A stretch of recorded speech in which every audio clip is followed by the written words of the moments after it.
So we are concluding our series in Jonah. And so it's been 4 weeks and 4 chapters, and it's been good. I've enjoyed it. But when you get to chapter 4, this is a chapter you kind of wish wasn't there. Things were going so well in the last chapter, and then chapter 4 happens. And you're like, man, what? It's hard to read a little bit at times. And it always makes me think of, I had a student when I was in West Liberty at my previous church when I was in youth ministry. Rachel and I would do a small group in our house. We usually did it through the summer mostly, but this one time we just said, okay, we're going to have, you all pick out something that you want to talk about, you read through the Bible, and then, you tell us what you think, and you do the lesson this week. I'm not going to do it, you guys do it. So we had a new student. She was new to church, new to Jesus, was just new, and she was like, okay, I think I want to do the book of Jonah. I was reading through my Bible, I saw that it was kind of short, and I want to do that one. We're like, okay, cool, sounds good. So that was the week before, so we come back, and we're like, all right, Alex, what do you think? And she goes, man, I was just reading this, and Jonah's a jerk. He's just a jerk. I knew the whale part, but that was it. And we're like, yeah, he kind of is at times, and we see that a lot in this chapter. So, all right, so let's back up. So, God tells Jonah to go to Nineveh. He doesn't want to go.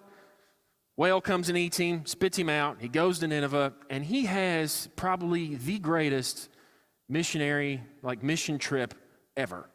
Ever. He walks in, tells the whole town about God, and the entire town says, I want to worship the Lord.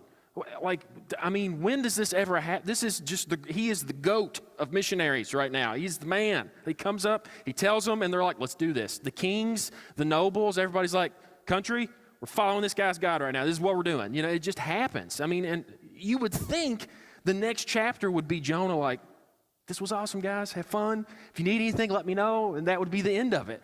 But no, it goes completely the other way. He is furious.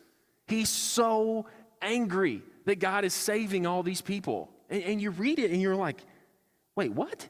I remember the whale, you didn't learn? What is going on? It just doesn't make sense. So let's jump into this.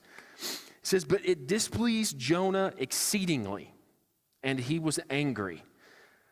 Now, I don't know what your translation reads, but mine doesn't do it justice. It's the displeased exceedingly. There's a word used there. I'm going to try and say it because it just sounds bad. It's vayera, and it means evil. Jonah saw what God was doing as evil. He didn't see it as it displeased him. I want you to hear this. He said, God, what you're doing right now is wrong and evil. Jonah is speaking this to the Lord. They have conversation. He is saying it to the face of God. You're being evil right now. This is bad. This is just not going well. And you're like, okay, why is he so upset? What is going on here? Why is he calling the God of the universe evil? The God who just saved him from the belly of this nasty fish, okay? What is happening here? And you get to see a little backstory of Jonah and God's relationship. And in verse 2 he says, and he prayed to the Lord and said, O Lord, is not this what I said when I was yet in my country? That is why I made haste to flee to Tarshish. For I knew that you are a gracious God and merciful, slow to anger and abounding in steadfast love and relenting from disaster. So he says, God, this is what we talked about. So you see that they've been having a conversation about this for a while. God has been trying to get him to go to Nineveh for a while. He didn't want to do it. He said, God, no, I'm not going because I know what you're going to do. You're going to save all those people when I go down there, and I don't want any part of that. He did not want it to happen. He didn't want it at all. And he says, on top of this, he says, you're the reason why I ran away. God, you're the reason why I sinned. It wasn't my fault. It wasn't me. It was you, buddy. You're the one that did it. He is speaking to God in this way. And then you're like, okay, what's his reasoning for being so mad? For calling God evil? He lays it out right here. He says, you're a God of grace and you are merciful, slow to anger and abounding in steadfast love and relenting from disaster. He says, you're gracious, you're merciful, evil. It doesn't make sense. And as a matter of fact, these are the exact words that God says about himself when he's talking to Moses. In Exodus 34, 6-7, it says this: the Lord passed before him and proclaimed, the Lord, a God of merciful and gracious, slow to anger and abounding in steadfast love and faithfulness, keeping steadfast love for thousands, forgiving iniquity and transgression and sin, but who by no means clear the guilty, visiting the iniquity of the fathers on the children, the children's children to the third and fourth generation. So he says, I am a God of mercy and grace. I'm just, but I am a merciful God, and I show that mercy.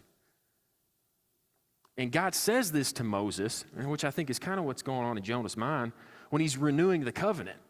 And he's saying, like, you're going to be my people. And as Jonah is witnessing all this happen, he's like, God, you're my God. I'm your people, not these people.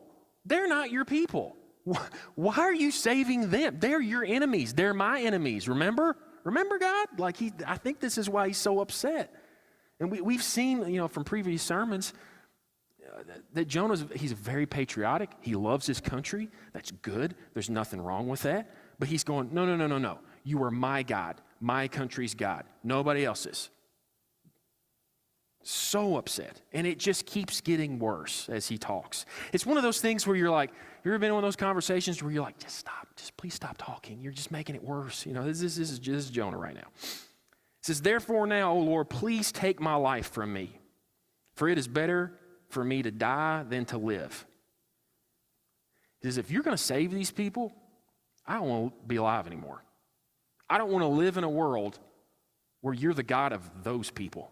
I don't want to be part of that. This is a prophet of the Lord. In the Old Testament, they have a conversational relationship. And he is ready to throw that away because God is saving some people that Jonah doesn't like. And he's ready to just throw it all away. I don't want to live anymore if you're going to save these people. I need you, God, and I need you to do this thing for me. And that is to blow up that town. That's what I need. I need God plus this. God plus whatever my situation is. And when we say that we love God as long as he gives us this, and if he doesn't, he's not good, we have got worship completely wrong. When it's God plus something else, your actual God is that something else. If you can't get that something else and then you're not happy, then your ultimate satisfaction and joy is not coming from the Lord. It's coming from whatever that thing is that you say he has to give us. And this is much easier for me in this moment to get here and say that than it is to fully believe that, because it's easy to want to be like, God, I love you, but you've got to do this or you're not good. I love you, but you've got to save my marriage. I love you, but you've got to heal my child. I love you, but you've got to do this for me. You can't let them die. You can't let my job go away. I love you, but serious thing.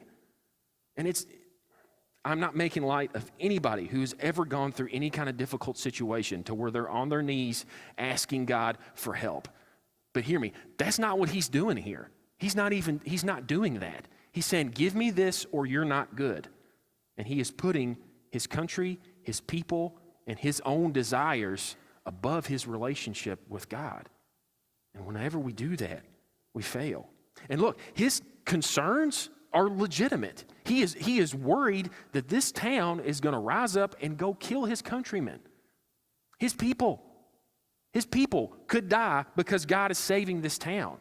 And there's nothing wrong with obviously caring about people you love, caring about where you live, your country. There's nothing wrong with that. But instead of going to God and saying, Lord, I don't understand, but please help me, because this seems wrong to me. I don't get it. I'm confused. This is hard. Please give me strength. Please help me through this. He doesn't do that. He says, you're not giving me what I want. You're not good. I'm done with you. Just kill me now. And it's just hard to watch. So, what is God's response to this? You'd think he'd be like, all right, you remember the fish? Seriously, man, this is where we are now? Like, come on, No, he doesn't do that. And the Lord said, do you do well to be angry? I love this. It reminds me of like a counselor or something, Like, you just see God looking at him as he's ranting and raving and pouting and kicking the dirt and screaming and everything else, and he's going, is this good for you right now? Is it good for you to be this upset? Really? Your life is better right now because you're mad about this situation. This is good for you. It's a good look. I don't think it's a good look, Jonah. I don't think it's good for you, buddy. And Jonah's response is no response because he knows. He knows when God said that, he was, I don't want to talk to you right now. And he just leaves. There's no response here. And it says he just goes outside of the city. He pouts. He makes himself a little tent, a little fort to set in. And he is hoping that at least a little bit of fire is going to drop down from heaven and somebody gets to blow up in Nineveh. That's what he's hoping for right now because he's over it. He can't do it. Verse 5.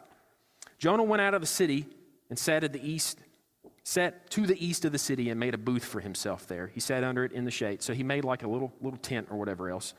And so he could see what would become of the city. Now the Lord God appointed a plant and made it come up over Jonah, that it might be shade over his head to save him from his discomfort. So Jonah was exceedingly glad because of the plant. So he's pouting. He leaves. As this story plays out, it almost seems like God's kind of picking on him here, but he's teaching him something. But so he leaves, he sits down, he pouts, he's got his little tree, and he's like, at least I'm in the shade. All right, this is good. And hopefully something blows up over there. Let's just wait and see, and then this is where he's at. Verse 8. When the sun rose, God appointed a scorching east wind, and the sun beat down on his head, and Jonah said, beat down on the head of Jonah so that he was faint. And he asked that he might die, and said, it would be better for me to die than to live. And so he's back in this mode of like, once again, you're making life hard on me. Just please kill me now. I can't do this anymore. Life is too hard. I don't want this. What is this all about? What is God doing here? Because if you look at this story, he's got a shade tree. He sends the worm kills the plant. Jonah's getting sunburnt. It's like, what is happening here? What is he doing? He is slowly, mercifully, and graciously trying to teach Jonah. And this is his response, again, in verse 9. It's very similar to verse 4. He said, but God said to Jonah, do you do well to be angry for the plant? Again, is it good for you to be mad over this plant? Really? Like you're so upset over this plant. Is that okay for you? He said, yes, I do well to be angry enough to die. Don't you see like a little kid responding like that? Is it good for you to be mad? Yes, it is good for me to be mad. Like that's what I read from this. It just reminds me of like a father and a son going back and forth here. He's like, really? Okay, so you're that mad over this plant. Enough to die. Not for the people that I sent you to tell about me. You're not worked up at all about that. That doesn't bother you.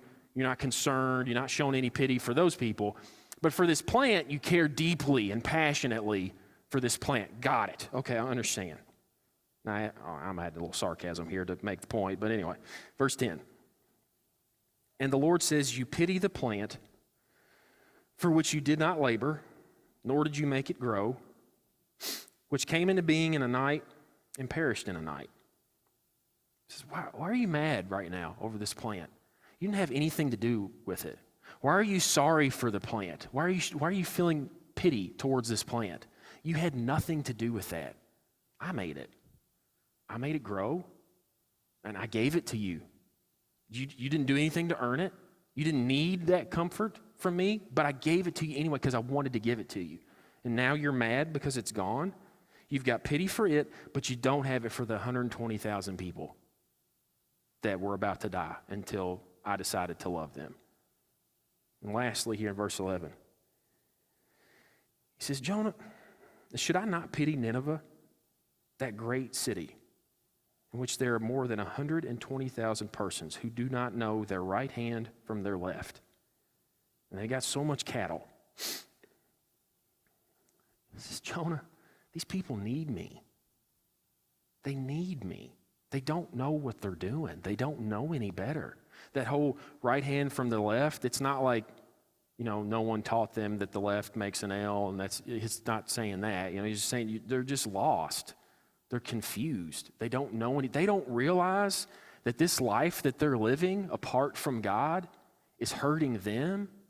It's hurting their loved ones around them. It's hurting their community. They don't realize that living away from God is slowly killing them. They don't see it. They're blind to it. He says, Jonah, am I not supposed to care about these people? You really want me to just wave them off and get them out of your presence? I love these people, Jonah. I can't do this. I care about these people. And then this last little phrase here, and so much cattle, I don't know exactly what the point he's trying to make. I like to think that he's like kind of making a little joke, like a little jab with him. He's like, so you care so much about plants and nature, like there's a lot of cows there too, Jonah. You want me to just kill all them too? I don't know. This is what he's saying. He says, I care about these people. And I feel like if we could hear more of the story,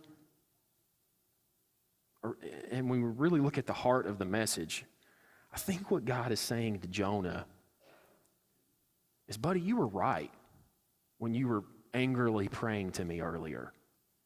You were absolutely right about me. I am full of mercy and full of grace and full of steadfast love. And I'm going to show it to these people. I'm going to show it to you too. You may not think that you need it, but you do, because you're so hardened and so calloused to all these people around you. But I'm going to keep with you, and I'm going to keep loving you, and I'm going to stick beside you. And this angry prayer that Jonah prays to the Lord, I think, is the central point of this whole story, of the whole book, is that God is merciful and gracious, and he loves us steadfastly. He doesn't give up. He doesn't quit, no matter if we are just embarrassing ourselves, looking awful, drowning in a pit of sin and sorrow and shame that we don't feel like we can ever get out of. He says, I'm sticking beside you. I'm not leaving. I love you. I'm going to keep loving you. I am your God. I am full of mercy and grace. And as I look through this story, I think there's more than that, but there's three things that we can really hold on to, that we can take from this and we can try to implement in our lives. And one thing is that God has grace for our broken culture. He loves our world. He loves our world. Jonah was easily and in his mind, very rightly, looking at Nineveh and just shaking his head in disgust. How do these people live this way? How do they care about that? It's so gross. It's so wrong. Ugh. That's how he looked at those people, that whole town. And it's easy for us as Christians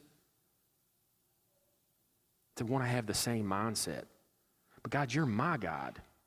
You're not their God. You're with me. We're in this together. And we can look at the things going on in our world that are wrong, that are hurtful, that are sinful, that hurt people, hurt families, hurt individuals. And it's easy to look at all that and just say, I don't want any part of that.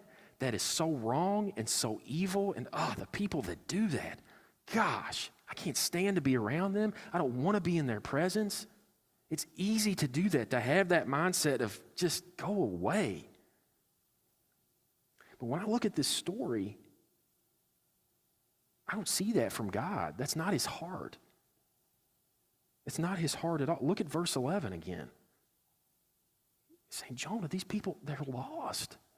They don't know what they're doing. I've got to be there for them. I got to stick with them. I've got to love them. He didn't push them aside. He didn't say, time's up. I'm done with you. He loved that pagan, sinful culture. He loved it. And Jesus was that way too. The character of God is perfectly displayed for us in the life of Jesus. If you want to know who God is and what he acts like and how he speaks and how he lives, look at Jesus. It's him. And Jesus was not that way. And we like to look at, I know it's like myself, I'm like, well, Jesus got angry though. And he put the Pharisees in their place. Like, we like to remember that they were his enemies, and he was like, look, he always put them in their place. He always corrected them and did it forcefully and was just like, look, you're wrong. Told you, boom, I'm Jesus, deal with it. Like we all like to think about that, And then he had those times that he got really mad and he flipped tables, and he tore up the temple, and we're like, hey, Jesus can get angry. See, he gets really worked up. But Luke 19:41, it's not up there, but I'm going to read it to you. It shows Jesus' heart as he's coming into Jerusalem, where all those Pharisees are, where the temple is. It shows what he's thinking and what he's feeling. Verse 41, but as he came closer to Jerusalem, he saw the city ahead, and he began to weep. It says, how I wish today that you of all people would understand that the way to peace, but now it's too late, and peace is hidden from your eyes. Before long, your enemies will build ramparts against your walls and encircle you and close in on you from every side. They will crush you into the ground, and your children with you. Your enemies will not leave a single stone in place because you did not recognize it when God visited you. He is heartbroken over Jerusalem. He is heartbroken over the people who will spit on him and curse him and nail him to a cross. He is heartbroken for the people that are cheering as he walks into town because he knows they're going to be the ones yelling, crucify him so soon. And he loves them all the same. And he's saying, you have been waiting for the Son of God to come to you, and I'm here and you don't even see it. And I wish it wasn't this way. And think about when he prays on the cross. What does he say? He says, Father, forgive them. They don't know what they're doing. Can't you hear that they don't know their right from their left in that tone? He's like, these people, they just don't know. I want them to know, and they just don't know. He is broken for this world that hates him and spits on him and kills him. And he says, I will go die for them anyway because I love them. This is the heart of our God. This is the life of Jesus, and this is how he treats us and sees us as people worth dying for. No matter where we're from or what we do, what we look like, what we've been through, we are all people worth dying for to save. That's how Jesus views us. And as Christians, we have got to be marked by that same grace. We carry his name with us wherever we go. Christians, Christ, we've got to be like him. And look, hear me. Do we speak truth and call things wrong that are wrong? Of course we do. But we do it out of love. We do it in a way not to hurt people, not to take the truth and wield it like a weapon or a sword and beat people up with it. But we do it out of love and say, this is not good for you. I don't want you to live like this, whatever the situation may be. But we love them. This is what we've got to carry with us to a culture that's broken. They need Jesus. I know we say that all the time, like, oh, they need Jesus. They need Jesus. We need to go be Jesus for that culture. They need us. They need the Spirit that's within us so they can see Jesus. And we've got to love them. So before, and I'm speaking myself too, before we get all worked up and we get mad and we say, I'm done with this, I'm canceling that, not doing that anymore, ask yourself these questions as I've been doing this week. It's not easy. But ask yourself, the people that you're so worked up at, so aggravated with, do I love them? Do I want them to know Jesus? Or would I just rather see them blown up and see God just say, yep, moving on, don't need you? Do I want them to get theirs? Do it, God. Take care of them. Is that what I'm more concerned with? Or do I love them and want them to know my Savior?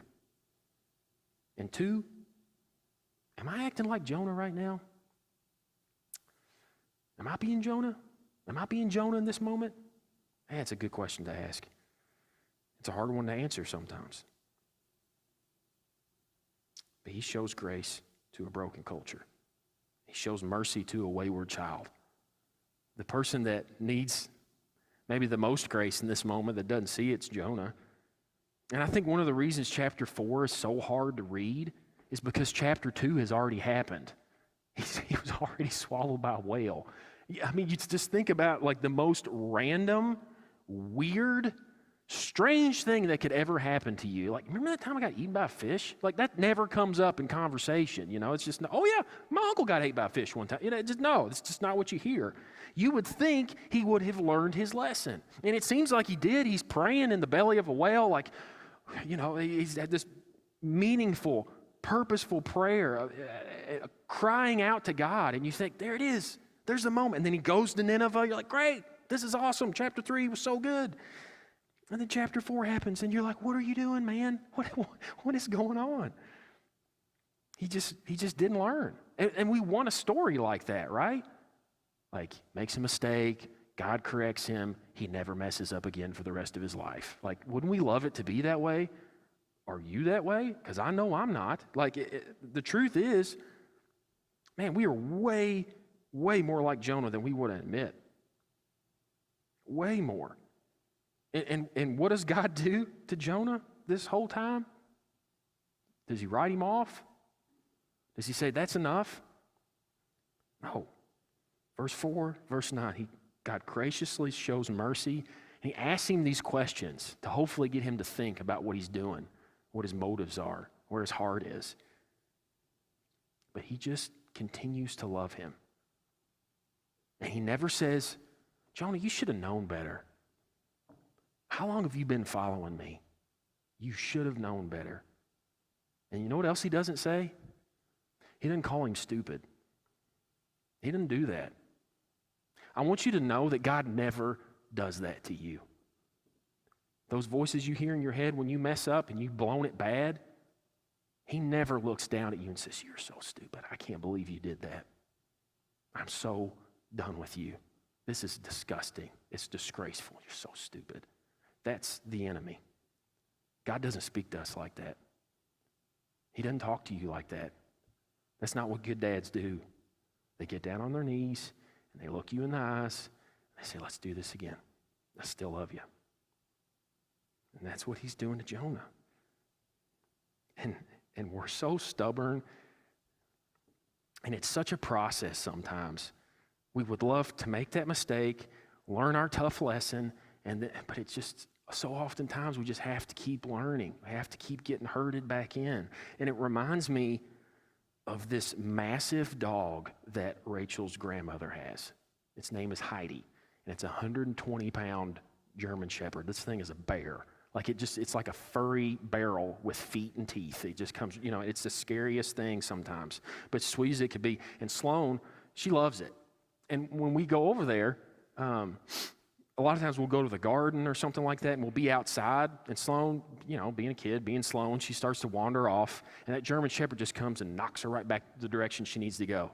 And then she'll wander off again this way, and then it just hits her again, and she's like, and then it keeps doing it. Every time she tries to wander, it comes back over and knocks her back, and sometimes she'll fall down, and she'll get up and be like, Heidi, stop, and then she's playing on it again, But it just keeps doing that, keeps knocking her back and forth until finally she comes and sits down by me and Rachel, and just like, Heidi keeps bumping me down, and just sits there. But it keeps bringing her back. And this is what God does for his people. He keeps turning us back. This big, strong, powerful God doesn't reach out and grab us and drag us back over there. It just nudges us the way we need to go. And sometimes we fall down. Sometimes it hurts. But this is how he loves us. And look at Jesus. Look what he did with his disciples. He had the easiest job ever with those guys, right? Nope. Like from the whole time he's with them, they keep making mistakes. He keeps bringing them back around. He's calling Peter, "Get behind me, Satan." They all leave him at the most important time of humanity. They run off. I mean, he's struggling with them, but he keeps bringing them back, herding them back. This is what he does because it's a process. Tim Keller wrote a book called The Prodigal Prophet. It's really good. We've gotten so much from this through this whole sermon series, but he's kind of addressing this topic, and he says this. He says, at the end of chapter 2, it seemed that Jonah was about to make the change from a moralistic identity to a gracious identity. Turns out he's somewhat like the man who needed more than one touch by Jesus in Mark 8:23-25. That's the man who's blind, and Jesus comes up to heal him, and he spits in his hand, he rubs it on his eyes, and the blind man goes, I can kind of see people look like trees, so Jesus does it again. And I've always wondered, why did he do that? Why does he have to do it twice? And I think it's just to show that this is a process, and I'm going to be with you until you can see. I'm going to stick beside you until you can see, no matter what it takes, no matter how many times. But anyway, he says, most of us are just like Jonah. We must have multiple exposures, both to our need for God's grace, which usually come through experiences of disappointment and failure, and to the gospel message. To get God's love and Christ's grace down into the motivational principles of our hearts, to the foundational layer of our identities, it is a process, and it is often a slow one. This is the story of the people of God. It's a process. but our God loves us and he sticks with us. And lastly, he is steadfast love for a changed life. His love isn't conditional. He doesn't hang around until time's up. He stays with us. The book of Jonah is a cliffhanger. It is. It ends and you're like, what's the next one? They canceled the season. Where's the next episode? We don't know. But what we do know is all the details of Jonah's story. And we know this intimate prayer he prays inside of a whale. How do we know that? Because Jonah told somebody. We don't know exactly who the author is, but we know it was either written by Jonah or someone that knew his story very well. And who tells a story of how bad they have failed unless they realize how much good it can bring to others? Unless they've had a changed heart that is now secure in the steadfast love of God. Jonah went out and told his story because he had changed. That he lived this way and he was embarrassed of this life, but God loved him through it all. And now he has a story to tell. His steadfast love changed his life. It changed the life of Nineveh. It can change your life.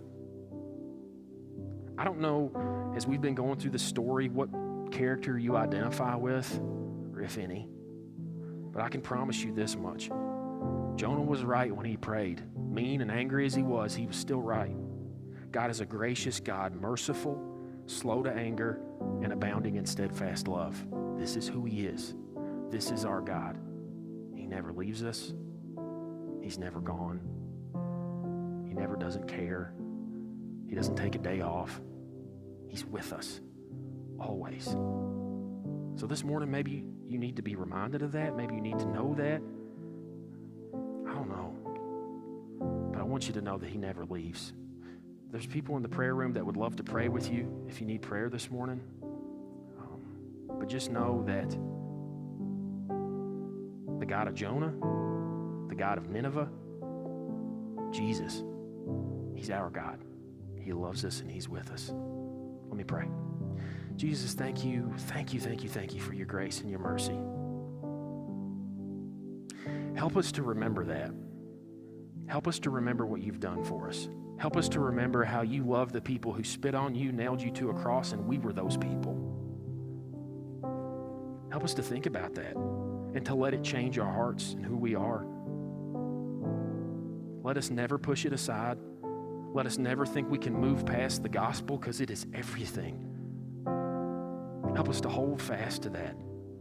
God, that you are with us always. No matter how many times we hurt you, forget about you, walk away, you walk with us. You're there with us.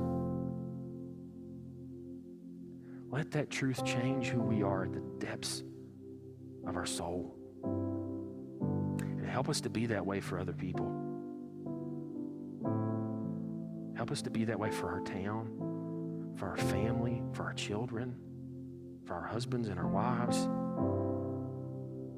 They need to see you in us.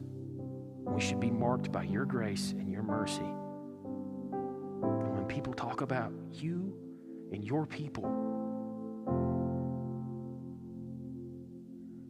it should be about grace and love. That's who you are to us. That's who you are in us. We love you, Jesus.